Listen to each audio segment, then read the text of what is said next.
Thank you for joining us for the February eLearn call. We have simple steps for making your documents and YouTube videos 508 compliant is our topic for today. It is being presented by Nicole Mandel and Mary Salome, both of UCSF Center for HIV Information.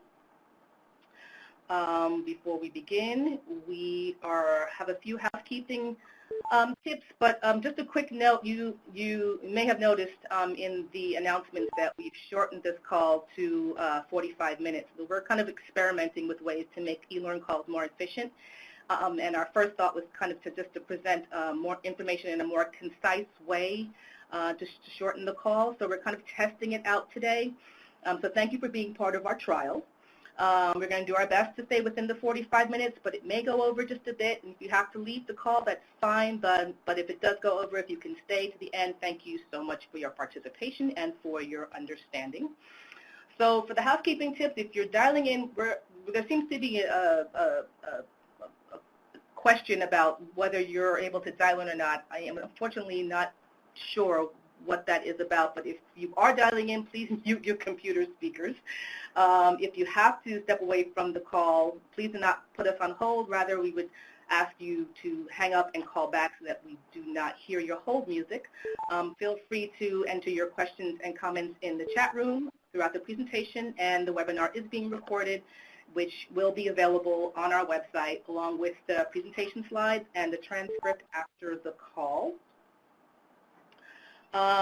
So our meeting objectives for today, there may be some on the call right now who are thinking that this topic is covered a lot, and you would be right.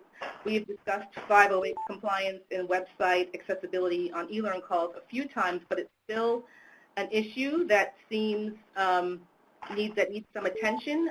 As a federal program providing information and resources, we are required to make our website content accessible to all users. And our presenters spend a lot of time doing just that.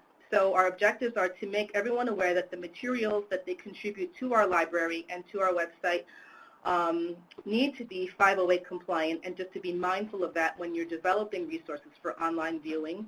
To also provide an understanding that most, if not all, of the computer software you're using are updated with some of the necessary tools to check for accessibility issues. This call will help you to find those tools and those features. We'll also review steps for making the documents, your master documents, your Word document, and your PowerPoint files 508 compliant before you convert them to the PDF format. And then we'll review steps for adding closed captioning to YouTube videos. Again, our presenters are Nicole Mandel and Mary Salome, both of UCSF Center for HIV Information, which is also our NCRC partners. Nicole is our website project manager and is a website veteran who's been managing websites in the late 1900s.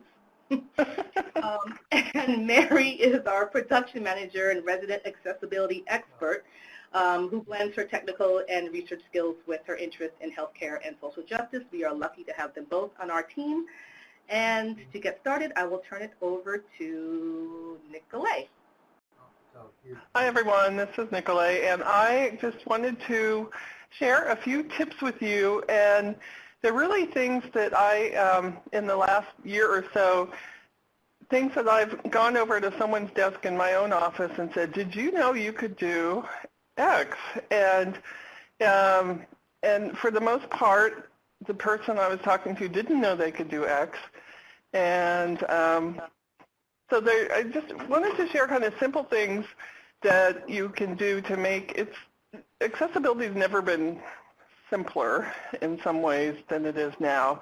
And if it's something you looked at a few years ago, it's a different world today than then, especially in Mary's subject area, but including in the area I'm going to cover, which is documents that you're preparing to disseminate online. And so, as Judy said, this is a requirement, and I'm going to just kind of walk you through a few things that will cover, probably 90% of the situations that you have. So the first tip is to make your master document accessible and not to wait until you've created a PDF and try to make that accessible. So your master, usually when you create a fact sheet or a curriculum or something to distribute, you start with a Word document or a PowerPoint or an InDesign file. That's where you should do your accessibility work. And you'll have to do a little work after you create a PDF if your PDF is your final format. But most of the work you won't have to do again. And having your master up to date just saves a lot of time. And there are even some things you just can't do in a PDF that you can do in these other programs. And then the big hot tip is that Microsoft Office 2010 and 2016 has a tab, an accessibility checker under the File tab that's really well done. It not only checks your document, it gives you a list of issues. You click on an issue, and I'll show you this in a minute. And then it tells you why it's an issue, and it tells you how to fix it. It really makes it super easy for you. So I'll show you that. If the master is compliant, it makes your revisions much easier. We had a situation here where we had a file that had like literally 25 tables in it that were not compliant, that we had to make compliant in PDF format, and it would take 2 weeks to do that. Until we went through and made the master compliant. And then that 2 weeks of work had to be redone every time the document was changed. So, so if you fix the master, then it's a lot less work if you have to update your document. And I wanted to let you know all of the slide sets on our site, and almost all of the resources from the NCRC are now 508 compliant. We've been catching up on our transcripts, so very soon even our videos will all be compliant. But we definitely had to do catch up. Tip 2 is figure out what your final format's going to be. And I think a lot of people are in the habit of doing PDFs by default. But I just wanted to suggest to people that they should think about PDF versus native web and HTML, and I've kind of listed some of the pros and cons. If it's something that really people are going to be reading online, then you should take the time to code it, and because it's much easier, especially for people on cell phones, to read native HTML than to download a PDF and try to read it. But if you're creating fact sheets that you want to be branded and handed out at a meeting, then you may want a PDF. So, but just kind of think about that before you make the final choice. And you can do both, actually. And sometimes if people send us a simple PDF, we'll go ahead and code it on the site because we like native HTML. All right, so here's my really quick checklist in creating your document. One is to use the styles, and those are built in to Word. If you have a figure, a photo, or a graphic, you need to describe it in what's called alt text. So it's just a short description saying what the thing is, and screen readers for people who are visually impaired will read that text to the person. That's how it's used. If you use tables, they have to be regular and be summarized, and I'll show you what that means. And color contrast is something you'll be asked to look at, and I'll give you some tips about how to figure that out. Black and white is gold standard, but the world is colorful, so there are some tools to help you know if your color contrast is adequate. So here is a screenshot of Microsoft Word showing you in the default Home tab where the styles are found. And you just need to, if you have a heading, You start in your document with heading 1 and make your title a title and your normal text, and just use these to style your document. If you have a heading, don't just make it bold and increase the font size. Use the style, because that tells Word the structure of your document. And if you look over here on the left, I have an arrow I could be using. If you look over here on the left, you'll see that the structure of this document shows I've got a phase 1, a phase 2, and then sub-bullets. This is also the same kind of structure that would show out if I created a table of contents for this file. So use styles to give your document structure. And so these are tables. The one on the left is regular, meaning it's the same number of columns in every row and the same number of rows in every column.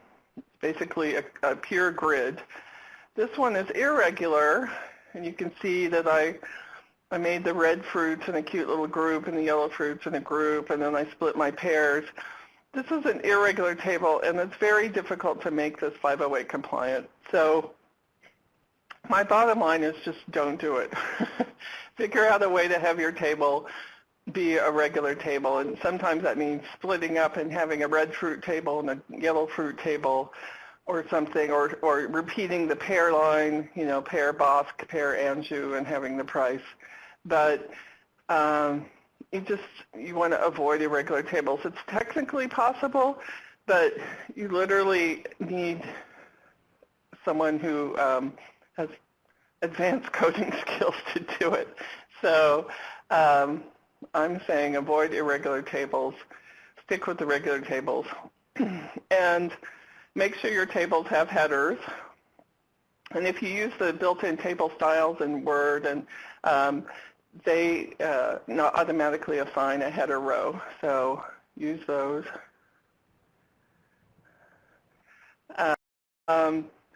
So if you created a Word document and everything passes, you're still going to have to do a few things in your PDF. And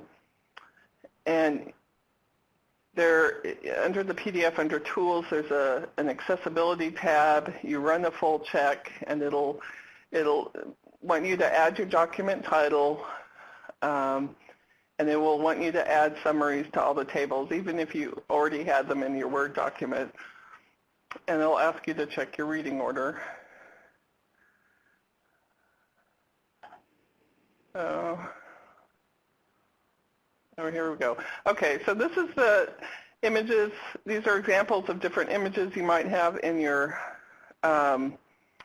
document. If you have a photo, this would be my alt text, photo of Michael Jordan with the word "Stop It." If I have a logo, well, it's not a logo, the AETC program graphic identity. So you just need a short description. For this chart here, you see I actually added the kind of bottom line for the chart. And I want to say, if you're using data tables and things, it's a best practice to not only in your summary tell the people what the pertinent data is. You see, I didn't repeat all the data points saying, you know, it was 4.1 for apples in 2010. But I told them, you know, the trends that I wanted to call out. But think of this as, you know, when you read a scientific journal and you have a chart and you have a really detailed caption for it, you know, describing what you're seeing, that's what you want to have for data charts and tables is a detailed caption. And if you're creating it for your summary, you might as well actually put it for your readers to read as well. And I think people have kind of moved away from having captions, but shouldn't. I think they're helpful for everybody. So these are what alt text are. And the way you do it, actually the way you do the alt text is you right-click on the image and within Word. And actually, I think I have a slide showing it later, so I'll wait. In checking reading order, this is in PowerPoint. It asks you to check reading order, and it shows you every little element on the page. This is the reading order for that last slide. And you want it to read from bottom to top. So you have the title, the Michael Jordan photo, the caption. So these are all the elements that were on this slide. And in my selection pane, I made sure that they showed up in the right order, and they didn't by default because I did them. They showed up in the order I put them there, and I had placed all the images first, and then I went and added all the captions, so I had to go rearrange them.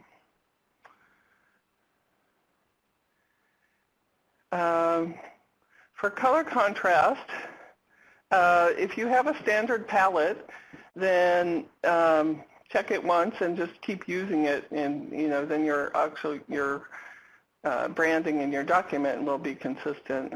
But if you don't, and you can use the palette for the AETC program that's on the NCRC site, and it's under the style guide here on the website.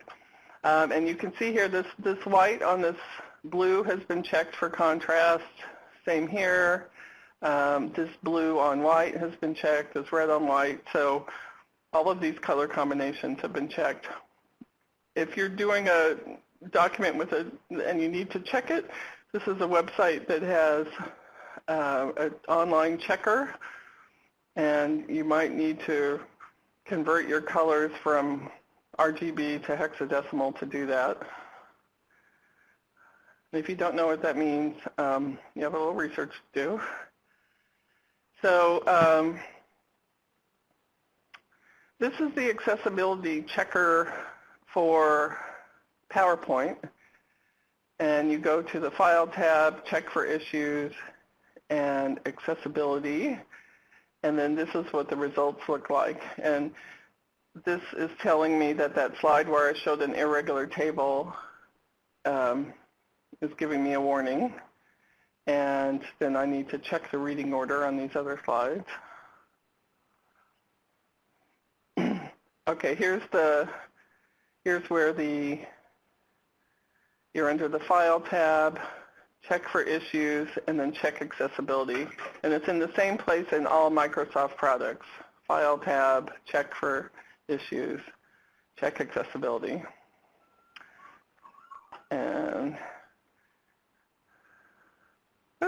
And so those are my tips. Add alt tags, use styles, you run the accessibility checker, and it really doesn't take that much time. And we have hundreds of slides for the NCRC guideline slides, and it probably took someone, I don't know, 6 hours to kind of go through and check everything, because we had already put the captions on any photos, but they just needed to check reading order on anything that was unusual. So that's it. So Mary, I'll hand it over. Wait, before you go, there is one quick question in the chat room from Geeta. She asked, how does using or not using the reading order make it ADA compliant versus not compliant? Okay, well the reading order is the order that the screen reader is going to read it to a person. And if it's out of order, then it's not going to make sense to the person who's having it read to them. You know, if it goes through and reads all the captions and then it reads the alt text for the images, or if you have a 2-column file and it reads the columns out of order, then it doesn't make sense to people. Mary showed on one of our previous calls an example of a screen reader reading a PDF, and it didn't realize there were 2 columns, and so it was just reading straight across the 2 columns. So reading the first line of each column and the second line of each column. So that's why you do that. Okay. Thanks, Nicole. Mm-hmm. And Now, Mary, you want to take over and show us how to add some captions to our videos, please? Sure. Hi, everyone. I'm going to talk about how to add captions to YouTube videos to make them compliant with accessibility standards. And this is just a reminder of why we do this. There are people on the other side of the screen, and we want them to be able to understand the content that we're putting out. This is the San Antonio Deaf Dance Company, and I just like this picture. It's a way to humanize this process. It can be pretty, you can forget why we're doing it. There's a lot of detail, and it's kind of irritating sometimes, but there really is a good reason to do it. What we're not going to cover today is how to upload a video to YouTube. Focusing on accessibility and the upload process is pretty straightforward. I'm also not going to cover captioning for other services like Vimeo because the process would be different. YouTube has a service that's really good at recognizing speech, and it'll do things automatically for you, so you don't have to fuss with time codes, and you don't need any video editing experience to add the captions using YouTube's tools. So the first step is to have an audio recording. That could be the audio from one of these webinars or an interview that you did with someone, even on your phone. And then you need to transcribe the audio. Here we tend to hire transcriptionists who are professionals and understand medical terminology, but you could do it in-house. It's time-consuming, but it's not complicated. And YouTube, I noticed, has a new service where you can purchase transcripts through YouTube, and I haven't used it, so I can't recommend it, and I couldn't find any reviews of it online. But it might be worth a try if you're having trouble finding a transcriptionist or don't have time to do it in-house. So as you're doing the transcript, sometimes there's applause, there's laughter, there's music, there are things that are off mic, and you note those in the transcript.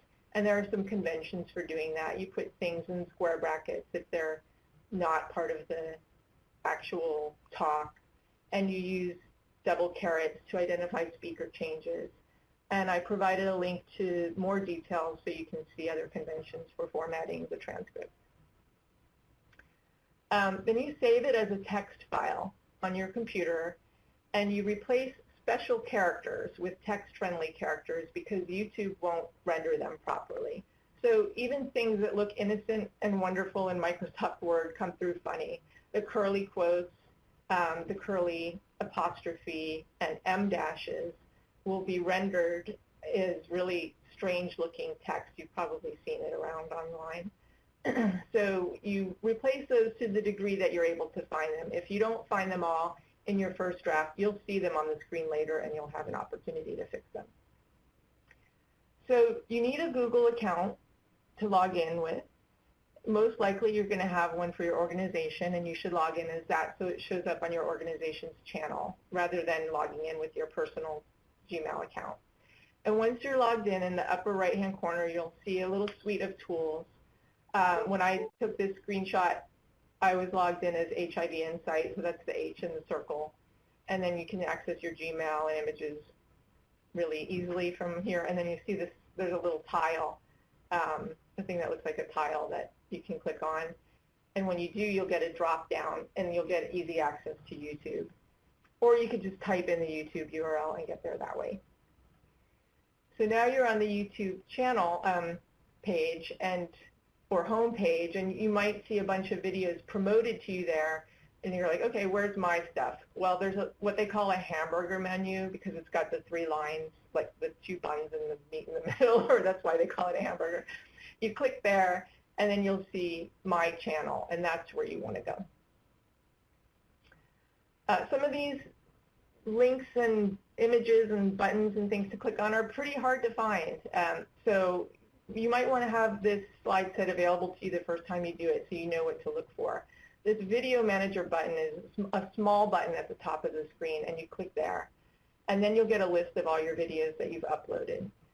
You click the toggle menu next to the video that you want to add captions to, and you'll see a little drop down with Subtitles/CC as an option. Once you get there, click the button to add new subtitles or closed captioning, and then choose the language that you're going to be entering your transcript in. Most likely it'll be English.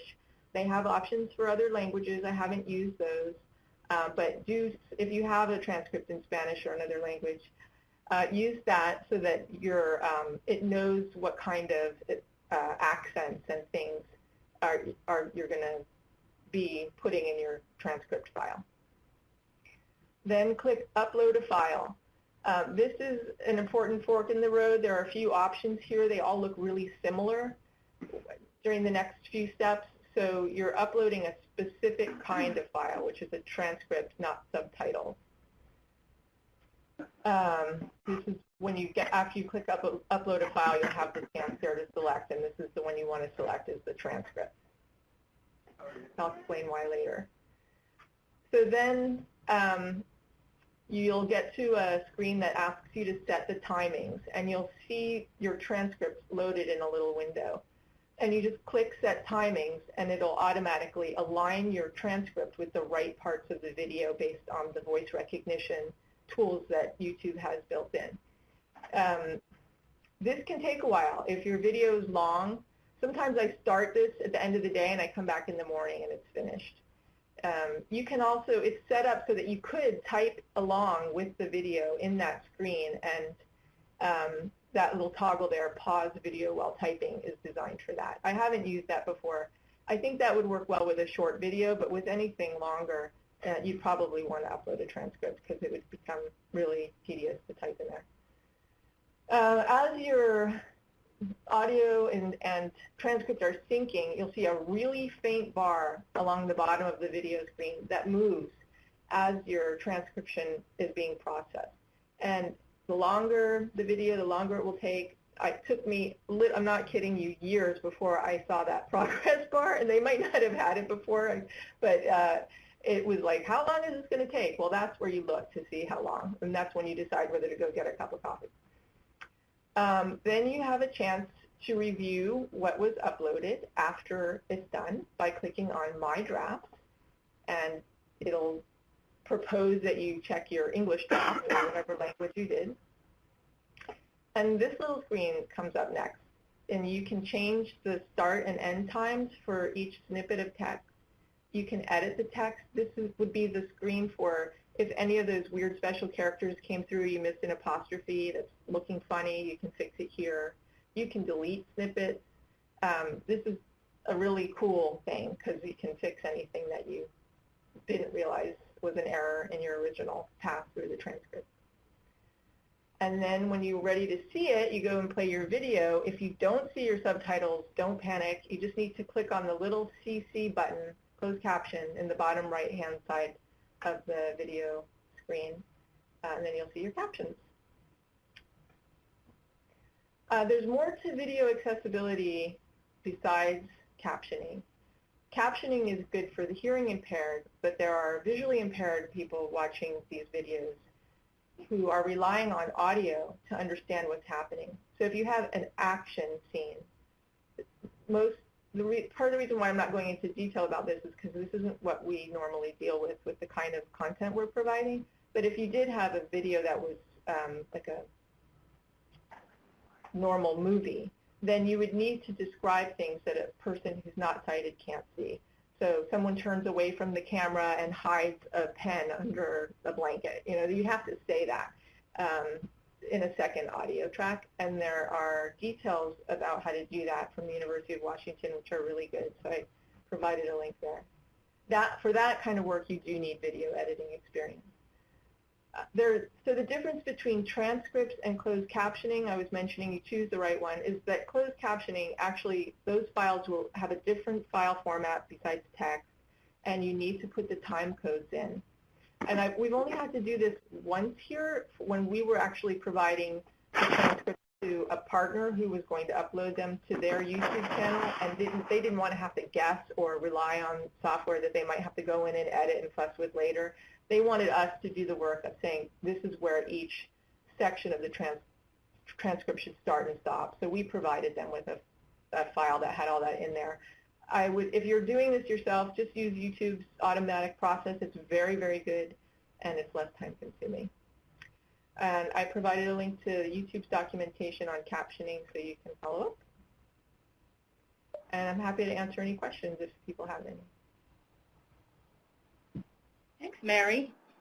So that was great. We were able to do that in 30 minutes, and now we are going to leave some time for Q&A. If you're able to ask questions on the line, please do so, or type them into the chat room and we can call those out. I do want to say that there is a contact slide after this one that has Mary and Nicole's contact information as well on it. So certainly you can reach out to them directly if you do have some taxing questions. Are there any questions? Go ahead. Oh, if you give me control on the screen, I can run the accessibility checker in Word just to show people. I'm going to upload my files to the website. While she's doing that, I'll just point out in the chat room there are links to the AETC style guide as well as the AETC accessibility policy. If you want to review that, I've provided those links in the chat room. And then now Nicole is uploading the checklist. So I created a before document and an after document, one accessible and one not. And this is a before document. And if I go under the File tab and I check for issues, check accessibility, it jumps me back over here to the file, and it gives me, all right, get rid of that pane. It gives me pane. It gives me a pane, accessibility checker pane. It shows me all the errors, and if I click on it, it'll take me right to the thing that is an error.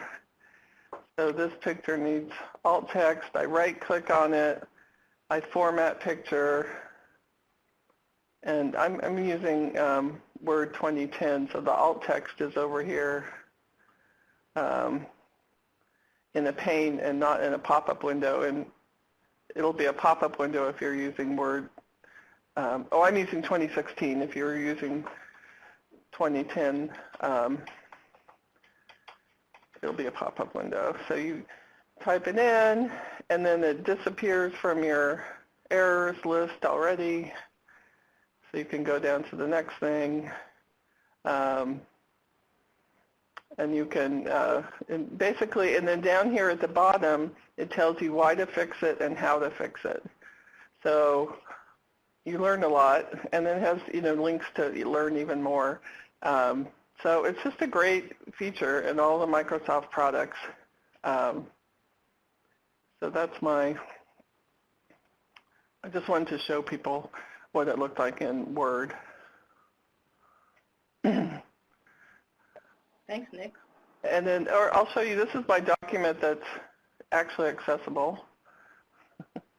And if you go under File, Inspect, Check for Issues, you can see here I get a No Issues Found report. So that's the gold standard. All right, I'll stop sharing. Tom is asking, what if you're including a link to a document on an outside organization's website? Oh, you mean, do you have to worry about whether that website is compliant? Yeah, I don't think that. Well, you yeah, you can't really. You can't control the whole web. I'm on a listserv about this, and there's a lot of back and forth about it. It depends on who you ask. Yeah. I kind of think that even if you check a document that you're linking to, it seems compliant when you link to it and they upload a new one that's not. It's out of your hands at a certain point. The goal is that everything you have on your site would be compliant, but it's not always possible to do. So you have to sort of focus sometimes, and you could send an email to the person providing the content, letting them know, hey, we really want to include this. It's not compliant. Any way you could fix it? But there's a lot of debate about it.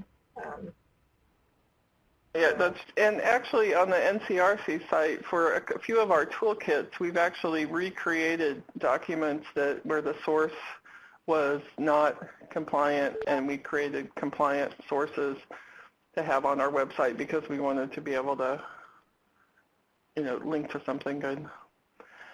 Transcription services, Mary, do you remember they do it by word, and they give you an estimate. We end up paying for our grand rounds, that we record here at UCSF.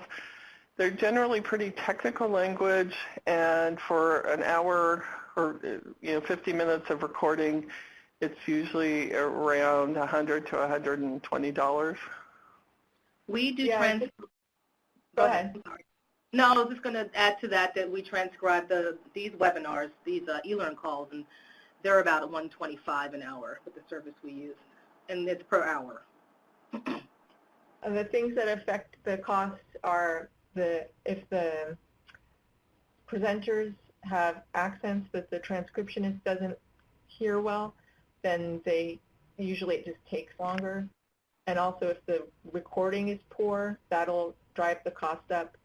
And if there's a lot of specialized vocabulary, that's another thing that adds to cost. And I think our service also charges extra for name recognition. So if speakers are changing and they have to indicate that in the transcript, and they charge extra for that. You mean like this discussion right here? Exactly. So, it'll be a little arrow, and Nicole's name would pop up, and then my name would pop up, and Mary's name would pop up. So it could be up to about $150.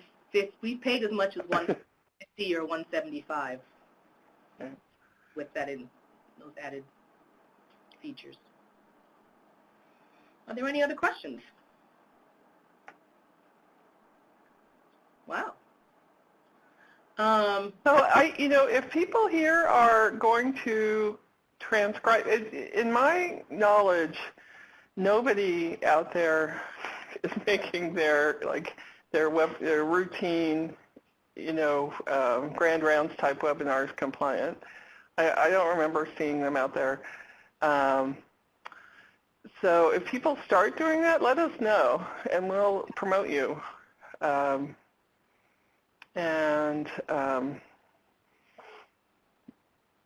we'll, get tips from you for other people because, if you have a great transcriptionist that you love, let us know, and we'll let other people know.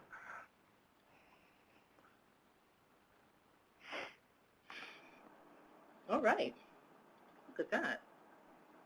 All right, so we're going to end the call here. If there are any additional questions, feel free to reach out to Nicole or Mary. Thank you both for participating and for presenting on this call today, and thank you to everyone who is on the line, a large group. Just a tip for next time, our next e-learn call is scheduled for April, and we will reveal the topic closer to that time. If you have any questions, thoughts, or comments, or recommendations, feel free to send them to me. Thanks so much, everyone. Have a wonderful afternoon. Thanks again.